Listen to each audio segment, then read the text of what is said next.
Bago pa man siya sumali sa The Voice Kids, maingay na ang pangalan ni Alvin sa social media dahil sa kanyang video. At mas lalo pang naging matunog ang young artist nang makapasok na siya sa kompetisyon.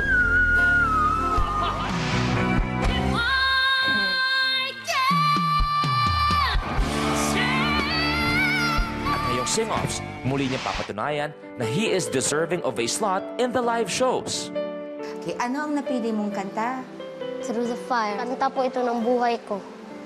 Kahit ilang mga pagsubok ang dumating sa buhay ko, hindi pa rin ako susuko. Through the fire, through whatever, come on night. For a chance of life with you, I'm taking all the way. Anak, careful doon sa matataas. Kahit gaano kagaling to, pag dito ka nawala, patay tayo. Kasi highest note to, diba? Pero kayang-kaya mo yan, alam ko. Ipapahinga mo to.